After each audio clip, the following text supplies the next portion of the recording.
بسم الله الرحمن الرحيم. ياسين والقرآن الحكيم إنك لمن المرسلين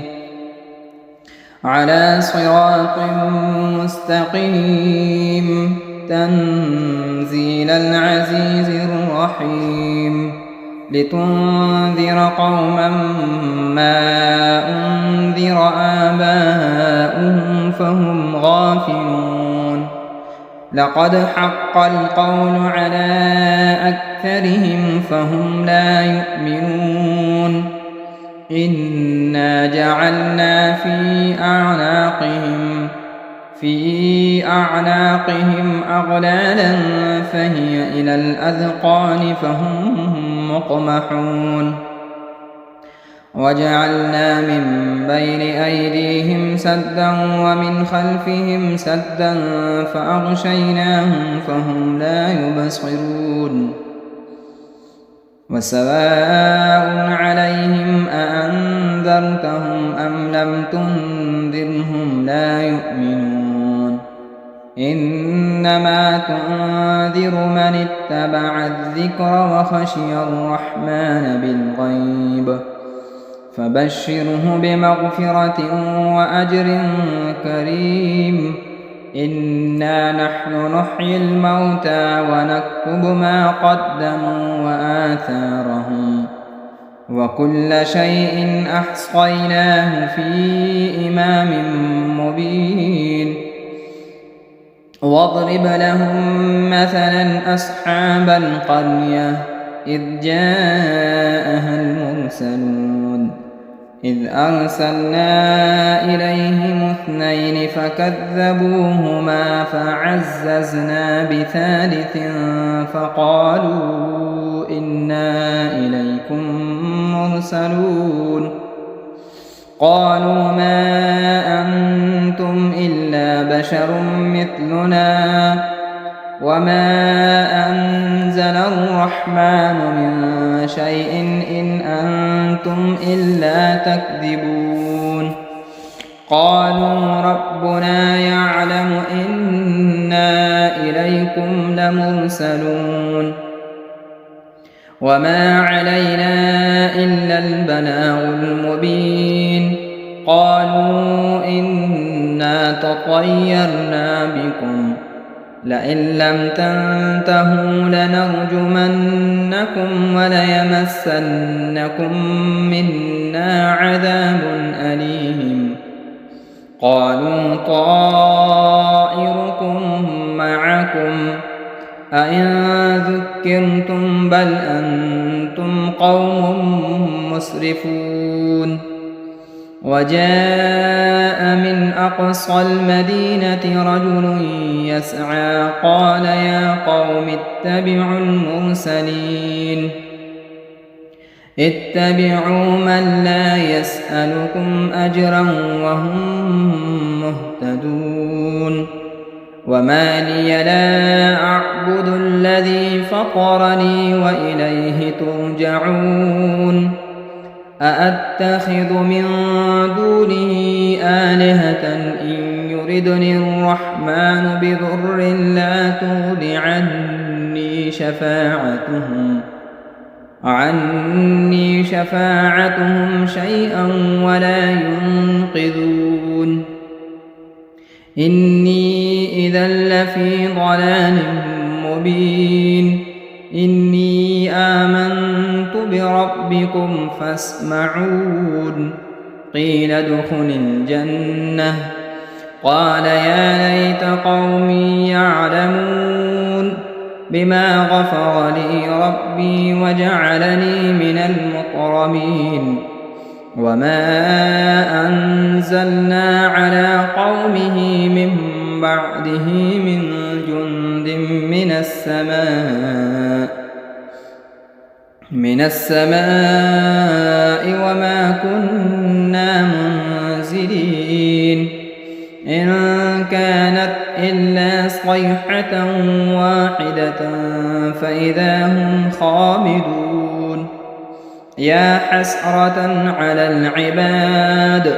ما يأتون يأتيهم من رسول إلا كانوا به يستهزئون ألم يروا كم أهلكنا قبلهم من القرون أنهم إليهم لا يرجعون وإن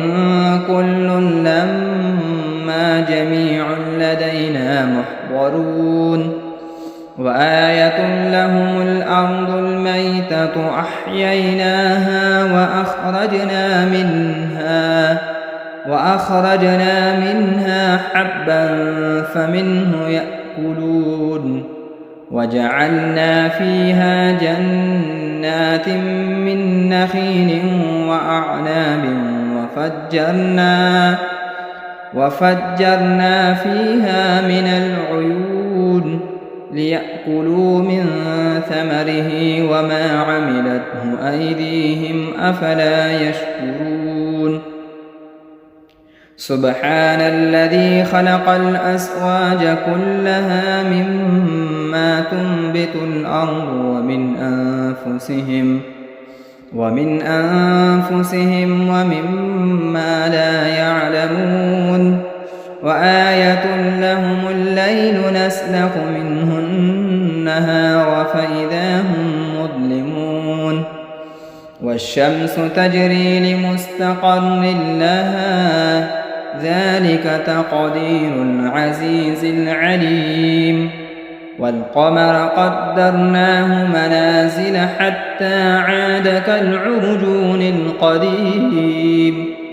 لا الشمس ينبغي لها أن تدرك القمر ولا الليل سابق النهار وكل في فلك يسبحون وآية لهم أنا حملنا ذريتهم في الفلك المشحون وخلقنا لهم من مثله ما يركبون وإن نشأ نغرقهم فلا صريخ لهم ولا هم ينقذون إلا رحمة منا ومتاعا إلى حين وإذا قيل لهم اتقوا ما بين أيديكم وما خلفكم لعلكم ترحمون وما تأتيهم من آية من آيات ربهم إلا كانوا عنها معرضين وإذا قيل لهم أنفقوا مما رزقكم الله قال الذين كفروا للذين آمنوا أنطعم من لو يشاء الله أطعمه إن أنتم إلا في ضلال مبين ويقولون متى هذا الوعد إن كنتم صادقين ما ينظرون إلا صيحة واحدة تأخذهم وهم يخصمون فلا يستطيعون توصية ولا إلى أهلهم يرجعون ونفخ في الصور فإذا هم من الأجداث إلى ربهم ينسلون قالوا يا ويلنا من بعثنا من مرقدنا هذا ما وعد الرحمن وصدق المرسلون إن كانت إلا صيحة واحدة فإذا هم جميع لدينا محضرون فاليوم لا تظلم نفس شيئا ولا تجزون إلا ما كنتم تعملون إن أصحاب الجنة اليوم في شغل فاكهون هم وأزواجهم في ظلال على الأرائك متكئون لهم فيها فاكهة ولهم ما يدعون سلام قولا من رب رحيم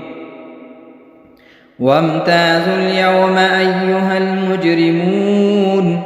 ألم أعهد إليكم يا بني آدم ألا تعبدوا الشيطان إنه لكم عدو مبين وأن اعبدوني هذا صراط مستقيم ولقد أضل منكم جبلا كثيرا أفلم تكونوا تعقلون هذه جهنم التي كنتم توعدون اصلوها اليوم بما كنتم تكفرون اليوم نختم على أفواههم وتكلمنا أيديهم وتشهد أرجلهم بما كانوا يكسبون ولو نشاء لطمسنا على أعينهم فاستبقوا الصراط فأنى يبصرون ولو نشاء لمسخناهم على مكانتهم فما استطاعوا مضيا ولا يرجعون ومن نعمره ننكسه في الخلق أفلا يعقلون وما علمناه الشعر وما ينبغي له إن هو إلا ذكر وقرآن مبين لينذر من كان حيا ويحق القول على الكافرين أولم يروا أنا خلقنا لهم مما عملت أيدينا أنعاما فهم لها مالكون وذللناها لهم فمنها ركوبهم ومنها يأكلون ولهم فيها منافع ومشارب أفلا يشكرون واتخذوا من دون الله آلهة لعلهم ينصرون لا يستطيعون نصرهم وهم لهم جند محضرون فلا يحزنك قولهم إنا نعلم ما يسرون وما يعلنون أولم ير الإنسان أنا خلقناه من نطفة فإذا هو خصيم مبين وضرب لنا مثلا ونسي خلقه قال من يحيي العظام وهي رميم قل يحييها الذي أنشأها أول مرة وهو بكل خلق عليم الذي جعل لكم من الشجر الأخضر نارا فإذا أنتم منه توقدون أوليس الذي خلق السماوات والأرض بقادر على أن يخلق مثلهم بلى وهو الخلاق العليم إنما أمره إذا أراد شيئا أن يقول له كن فيكون فسبحان الذي بيده ملكوت كل شيء وإليه ترجعون بسم الله الرحمن الرحيم الرحمن علم القرآن خلق الإنسان علمه البيان الشمس والقمر بحسبان والنجم والشجر يسجدان والسماء رفعها ووضع الميزان ألا تطغوا في الميزان وأقيموا الوزن بالقسط ولا تخسروا الميزان والأرض وضعها للأنام فيها فاكهة والنخل ذات الأكمام والحب ذو العصف والريحان فبأي آلاء ربكما تكذبان خلق الإنسان من صلصال كالفخار وخلق الجان من مارج من نار فبأي آلاء ربكما تكذبان رب المشرقين ورب المغربين فبأي آلاء ربكما تكذبان مرج البحرين يلتقيان بينهما برزخ لا يبغيان فبأي آلاء ربكما تكذبان يخرج منهما اللؤلؤ والمرجان فبأي آلاء ربكما تكذبان وله الجوار المنشآت في البحر كالأعلام فبأي آلاء ربكما تكذبان كل من عليها فان ويبقى وجه ربك ذو الجلال والإكرام فبأي آلاء ربكما تكذبان يسأله من في السماوات والأرض كل يوم هو في شأن فبأي آلاء ربكما تكذبان سنفرغ لكم أيها الثقلان فبأي آلاء ربكما تكذبان يا معشر الجن والإنس إن استطعتم أن تنفذوا من أقطار السماوات والأرض فانفذوا لا تنفذون إلا بسلطان فبأي آلاء ربكما تكذبان يرسل عليكما شؤاد من نار ونحاس فلا تنتصران فبأي آلاء ربكما تكذبان فإذا انشقت السماء فكانت وردة كالدهان فبأي آلاء ربكما تكذبان فيومئذ لا يسأل عن ذنبه إنس ولا جان فبأي آلاء ربكما تكذبان يعرف المجرمون بسيماهم فيؤخذ بالنواصي والأقدام فبأي آلاء ربكما تكذبان هذه جهنم التي يكذب بها المجرمون يطوفون بينها وبين حميم آن فبأي آلاء ربكما تكذبان ولمن خاف مقام ربه جنتان فبأي آلاء ربكما تكذبان ذواتا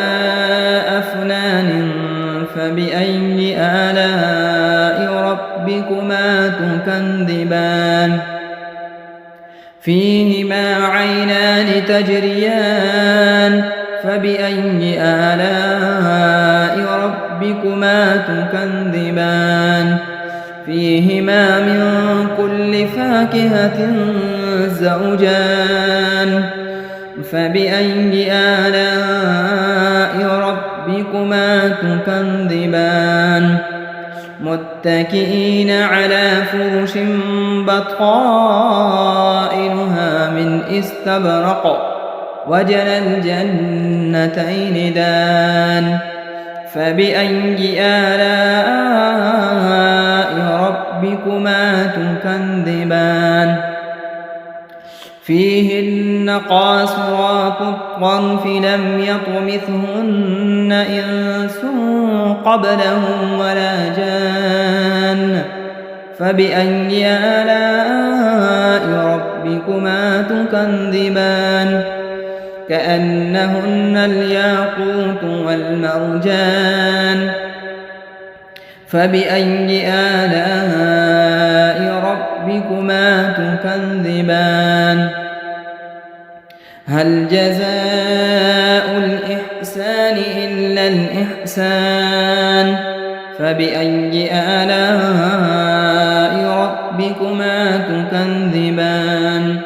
ومن دونهما جنتان فبأي آلاء ربكما تكذبان مدهامتان فبأي آلاء ربكما تكذبان فيهما عينان نضاختان فبأي آلاء ربكما تكذبان فيهما فاكهة ونخل ورمان فبأي آلاء ربكما تكذبان فيهن خيرات حسان فبأي آلاء ربكما تكذبان حور مقصورات في الخيام فبأي آلاء ربكما تكذبان لم يطمثهن إنس قبلهم ولا جان فبأي آلاء ربكما تكذبان متكئين على رفرف خضر وعبقري حسان فبأي آلاء ربكما تكذبان تبارك اسم ربك ذي الجلال والإكرام بسم الله الرحمن الرحيم إذا وقعت الواقعة ليس لوقعتها كاذبة خافضة رافعة إذا رجت الأرض رجا وبست الجبال بسا فكانت هباء منبثا وكنتم أزواجا ثلاثا فأصحاب الميمنة ما أصحاب الميمنة وأصحاب المشأمة ما أصحاب المشأمة والسابقون السابقون أولئك المقربون في جنات النعيم ثلة من الأولين وقليل من الآخرين على سرر موضونة متكئين عليها متقابلين يطوف عليهم ولدان مخلدون بأكواب وأباريق وكأس من معين لا يصدعون عنها ولا ينزفون وفاكهة مما يتخيرون ولحم طير مما يشتهون وحور عين كأمثال اللؤلؤ المكنون جزاء بما كانوا يعملون لا يسمعون فيها لغوا ولا تأثيما إلا قيلا سلاما سلاما وأصحاب اليمين ما أصحاب اليمين في سدر مخضود وطلح ممدود وظل ممدود وماء مسكوب وفاكهة كثيرة لا مقطوعة ولا ممنوعة وفرش مرفوعة إنا أنشأناهن إنشاء فجعلناهن أبكارا عربا أترابا لأصحاب اليمين ثلة من الأولين وثلة من الآخرين وأصحاب الشمال ما أصحاب الشمال في سموم وحميم وظل من يحموم لا بارد ولا كريم إنهم كانوا قبل ذلك مترفين وكانوا يصرون على الحنث العظيم وكانوا يقولون أئذا متنا وكنا ترابا وعظاما أئنا لمبعوثون أوآباؤنا الأولون قل إن الأولين والآخرين لمجموعون إلى ميقات يوم معلوم ثم إنكم أيها الضالون المكذبون لآكلون من شجر من زقوم فمالئون منها البطون فشاربون عليه من الحميم فشاربون شرب الهيم هذا نزلهم يوم الدين نحن خلقناكم فلولا تصدقون أفرأيتم ما تمنون أأنتم تخلقونه أم نحن الخالقون نحن قدرنا بينكم الموت وما نحن بمسبوقين على أن نبدل أمثالكم وننشئكم فيما لا تعلمون ولقد علمتم النشأة الأولى فلولا تذكرون أفرأيتم ما تحرثون أأنتم تزرعونه أم نحن الزارعون لو نشاء لجعلناه حطاما فظلتم تفكهون إنا لمغرمون بل نحن محرومون أفرأيتم الماء الذي تشربون أأنتم أنزلتموه من المزن أم نحن المنزلون لو نشاء جعلناه أجاجا فلولا تشكرون أفرأيتم النار التي تورون أأنتم أنشأتم شجرتها أم نحن المنشئون نحن جعلناها تذكرة ومتاعا للمقوين فسبح باسم ربك العظيم فلا أقسم بمواقع النجوم وإنه لقسم لو تعلمون عظيم إنه لقرآن كريم في كتاب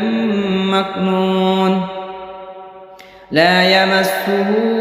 إلا المطهرون تنزيل من رب العالمين أفبهذا الحديث أنتم مدهنون وتجعلون رزقكم أنكم تكذبون فلولا إذا بلغت الحلقوم وأنتم حينئذ تنظرون ونحن أقرب إليه منكم ولكن لا تبصرون فلولا إن كنتم غير مدينين ارجعونها إن كنتم صادقين فأما إن كان من المقربين فروح وريحان وجنة نعيم وأما إن كان من أصحاب اليمين فسلام لك من أصحاب اليمين وأما إن كان من المكذبين الضالين فنزل من حميم وتصلية جحيم إن هذا لهو حق اليقين فسبح باسم ربك العظيم بسم الله الرحمن الرحيم تبارك الذي بيده الملك وهو على كل شيء قدير الذي خلق الموت والحياة ليبلوكم أيكم أحسن عملا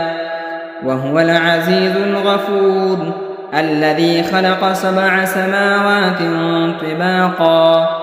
ما ترى في خلق الرحمن من تفاوت فارجع البصر هل ترى من فتور ثم ارجع البصر كرتين ينقلب إليك البصر خاسئا وهو حسير ولقد زينا السماء الدنيا بمصابيح وجعلناها رجوما للشياطين وأعتدنا لهم عذاب السعير وللذين كفروا بربهم عذاب جهنم وبئس المصير إذا ألقوا فيها سمعوا لها شهيقا وهي تفور تكاد تميز من الغيظ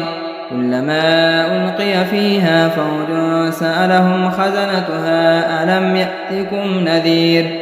قالوا بلى قد جاءنا نذير فكذبنا وقلنا ما نزل الله من شيء إن أنتم إلا في ضلال كبير وقالوا لو كنا نسمع أو نعقل ما كنا في أصحاب السعير فاعترفوا بذنبهم فسحقا لأصحاب السعير إن الذين يخشون ربهم بالغيب لهم مغفرة وأجر كبير وأسروا قولكم أو اجهروا به إنه عليم بذات الصدور ألا يعلم من خلق وهو اللطيف الخبير هو الذي جعل لكم الأرض ذلولا فامشوا في مناكبها وكلوا من رزقه وإليه النشور أأمنتم من في السماء أن يخسف بكم الأرض فإذا هي تمور أم أمنتم من في السماء أن يرسل عليكم حاصبا فستعلمون كيف نذير ولقد كذب الذين من قبلهم فكيف كان نكير أولم يروا إلى الطير فوقهم صافات ويقبض ما يمسكهن إلا الرحمن إنه بكل شيء بصير أمن هذا الذي هو جند لكم ينصركم من دون الرحمن إن الكافرون إلا في غرور أمن هذا الذي يرزقكم إن أمسك رزقه بل لجوا في عتو ونفور أفمن يمشي مكبا على وجهه أهدى أمن يمشي سويا على صراط مستقيم قل هو الذي أنشأكم وجعل لكم السمع والأبصار والأفئدة قليلا ما تشكرون قل هو الذي ذرأكم في الأرض وإليه تحشرون ويقولون متى هذا الوعد إن كنتم صادقين قل إنما العلم عند الله وإنما أنا نذير مبين فلما رأوه زلفة سيئت وجوه الذين كفروا وقيل هذا الذي كنتم به تدعون قل أرأيتم إن أهلكني الله ومن معي أو رحمنا فمن يجير الكافرين من عذاب أليم قل هو الرحمن آمنا به وعليه توكلنا فستعلمون من هو في ضلال مبين قل أرأيتم إن أصبح ماؤكم غورا فمن يأتيكم بماء معين صدق الله مولانا العظيم.